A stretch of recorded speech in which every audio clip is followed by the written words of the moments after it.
Hey everyone, quick update here on Project Looney. I've got it all put back together. For those of you who follow this build, you know that I did have it running a, what was it? Hold on, I got the radio sitting over here somewhere. Forgive my mess. Here we go.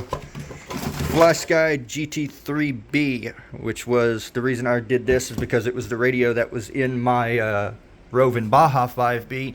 And it's multi-model memory. So I just bought a new receiver, slapped it in here so I could use the same remote for both trucks. And it turns out this thing had a major runaway with that remote. And, well, I don't know where the receiver went. I put it over here somewhere. Anyways, doesn't matter. I swapped it out for a Spectrum system. And I'll tell you why here in just a minute. This is the SR315. Here's why I swapped to a Spectrum. Number one, it was in my price range at about 70 bucks, I think. Number two, when this truck failed and had a runaway, I took the battery out, switched over to my Creighton 6S, which runs the same exact radio system, and had zero issues all day. So, what that tells me is this is better than what I was running. That's why I swapped to this. I'm going to have to label it so I don't bring the wrong remote, but even if I do, I can literally just open up this top piece here, stick a stick down in there, and rebind it to this controller. It's real easy. You just hold the button down. So it's also nice to have matching equipment. That way if something does happen, or if I have an accident, or maybe one of the remotes break, I can just rebind it to this if I'm out in the field and don't have to worry about it. So there are pros to owning separate remotes for vehicles, and there are pros to owning multi-model memory remotes, but yeah.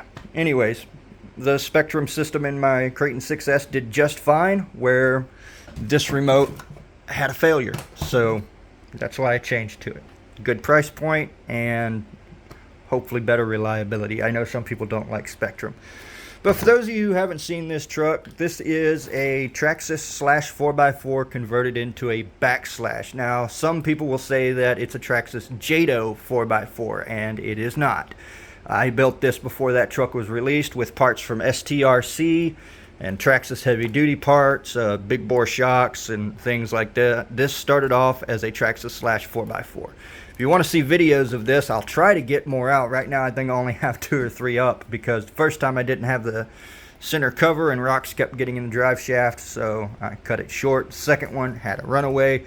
Hopefully I'll get some more videos out of this thing, because it is truly a monster. Running 4S on this hobbywing Easy Run Max 8. It is a, what was the KV on it? 4268. I don't think you could see it down in there, but that's what the can says. So yeah, it's a pretty beastly little 8th scale buggy. And got a Baja 5B wing on the back, just because. It's running a, I can't remember what this body was. When you're building a backslash, you got to be careful. If you're running the LCG chassis, it's different than the HCG chassis, so the body needs to be a little skinnier for the LCG. But as you can tell, not a half bad looking rig, and it's really fun. It does wheelies on command, even with a center diff. Anyways, there's your update on Project Looney. Hopefully I'll get her out again soon and get some video of it running. Thanks for watching. See you next time.